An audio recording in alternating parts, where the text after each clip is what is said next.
Look who wants to be a hero.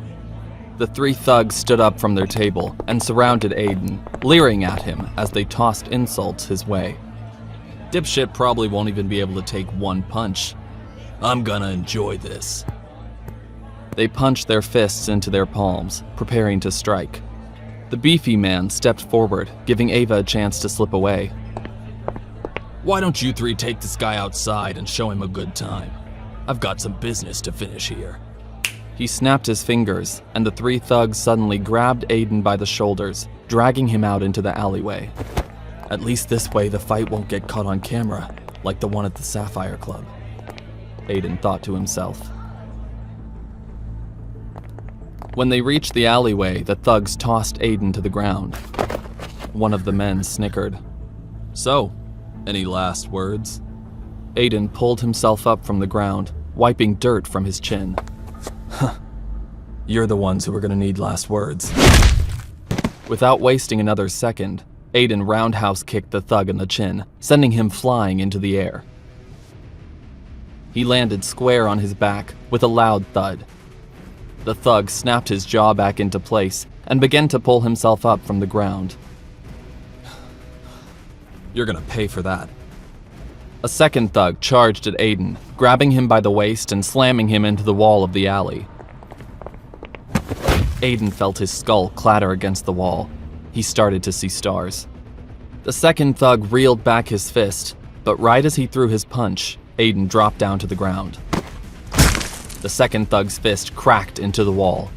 The disturbing bone crunch was followed by a groan as the man clutched his broken knuckles and prepared to strike again with his other fist. But before he could attack, Aiden kicked out his leg and spun around, knocking him off balance. The thug landed in a puddle in the alley. Aiden chuckled. Thirsty?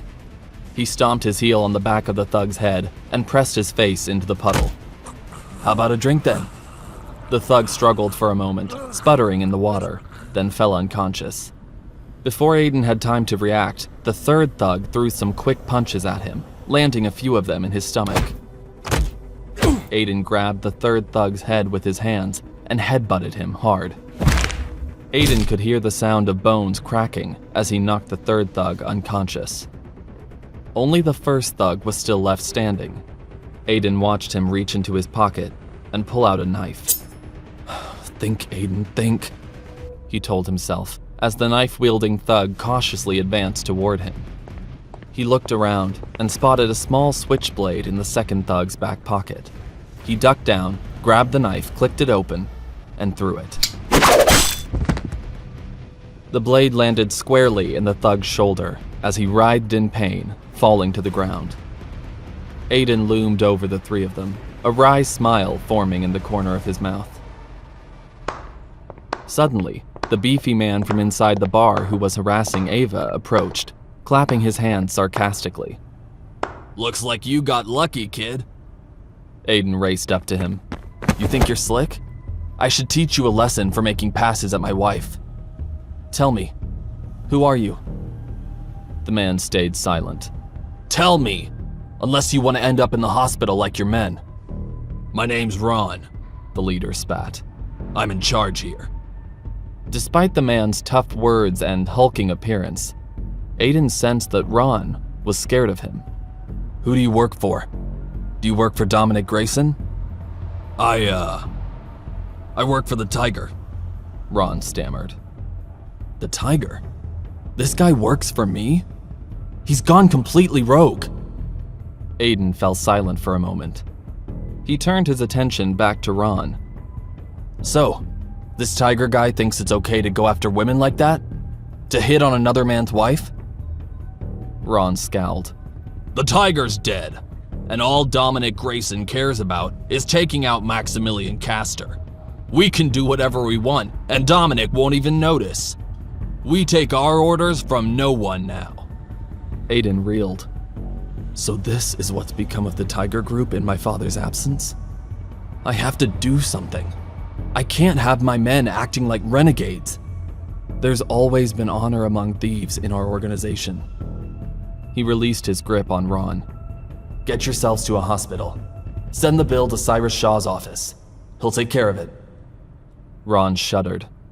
Wait, you know Cyrus? Aiden froze. Maybe I've said too much. He scrambled for an excuse. I'm also a member of the Tiger Group. Covert Ops. Rest assured, the Tiger has returned. Ron's eyes went wide. Really? The Tiger's back? Well then, I owe you an apology. We never attack our own kind. He extended his hand. Aiden shook it. Go. You'll learn more soon. Aiden gestured to the exit of the alley with his head. Ron nodded. I've got to win these guys' respect if I'm gonna lead this group. Mercy is another weapon I can use. As Ron helped the other thugs back to their feet, Aiden headed back inside the bar to look for Ava. When he got inside, Aiden glanced around the bar, but couldn't spot Ava anywhere. Then he saw her. There she is. But who's she leaving with? Ava was leaving the bar arm in arm with a man he didn't recognize. They walked out the door and hopped into a car waiting outside. It sped off before Aiden could reach them. There you are. What happened to you? Aiden felt a hand clap him on his shoulder. He whirled around to see Kiki. She teased him viciously. Thought you could order all these drinks and then just dine and dash? I told you I can pay. Aiden folded his arms over his chest. Suddenly, Kevin appeared. Yeah, right. On a delivery boy's salary? Fat chance. Why don't we just pick this one up? Aiden scowled. Without wasting a moment, he whipped out his credit card, slamming it down on the bar. Close it up. He winked at the attractive bartender. The bartender ran the card, and within seconds, the tab was paid.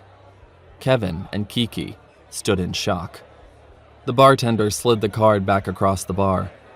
Before Aiden could take it back, Kiki snatched the card off the counter. Where'd you get a card like this? I thought these were for, rich people. She blinked at Aiden, unsure of what to say. Aiden Gibson? She shook her head. Hang on, you were Aiden Callahan, and now you're Aiden Gibson? Aiden snatched the card back, slipping it into his wallet. Aiden Callahan was the name they gave me at the orphanage. But my real name is Gibson. That's all there is to it. Kevin smirked. So what, you just forgot your real last name? Suddenly, Eric, Aiden's coworker, also approached. Yeah, did that orphanage make you lose some brain cells? Aiden exhaled sharply. I was 5.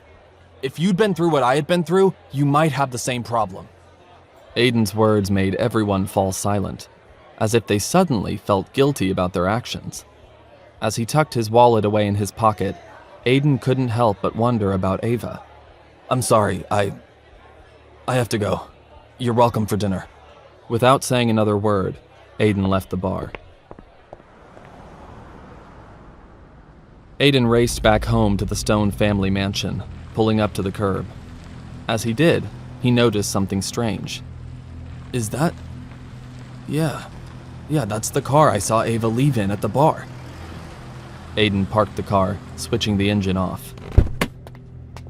He stepped out, heading to the front door of the mansion. As he did, he spotted some familiar faces in the front window. Inside the house, he saw Sandra, Robert, Ava, and the strange man all talking to one another. Sandra looked both furious and delighted at the same time. Wonder what's got her in such a mood, Aiden thought to himself. He let himself in through the front door. Sandra, Robert, and Ava were all in the den. The strange man's back was to Aiden. There you are! Suddenly, Sandra's shrill voice pierced the quiet. She brushed past the strange man, racing over to Aiden. How dare you show your face in this house? Have you no sense of decency? Aiden raised his hands defensively. Whoa, what's going on? Sandra crossed her arms. First it was the incident with the Sapphire Club, and now this?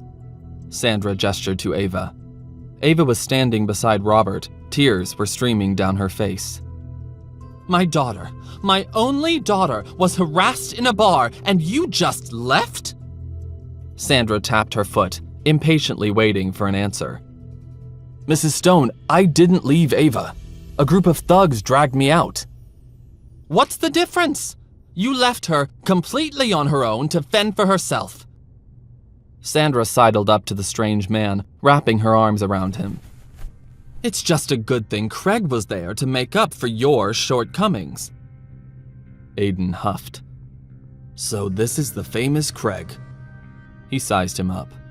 Craig was handsome, for sure, but clearly a total douchebag. Pleasure to meet you.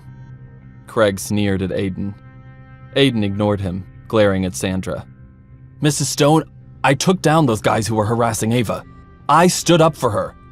When I came back inside the bar, she was gone. Sandra exhaled sharply, yelling sarcastically. Well, it's too bad nobody caught this fight on video. At least then I might believe you. Aiden sighed. I made it a point not to get it on video because you were so upset the last time. Sandra scoffed. Huh, that's a convenient excuse. What can I do to prove it to you then, huh? Tell me and I'll do it, Aiden said firmly. Nothing. Absolutely nothing. Then she smiled wickedly. Fortunately, we already have the perfect solution. She pulled Ava toward Craig, forcing them to link arms. Ava is now going to marry Craig, instead of you. Ava's eyes went wide. Aiden could tell this was news to her too. What? But Grandpa said I had to marry Aiden. Sandra scowled. Not if I have anything to say about it. You are going to marry Craig, and that's final. Will Ava really leave Aiden and marry Craig? How will Aiden reclaim the Tiger Group when his men are going rogue? And how far will Sandra go to erase Aiden from their lives for good? To listen to the full audio series, install the Pocket FM app now.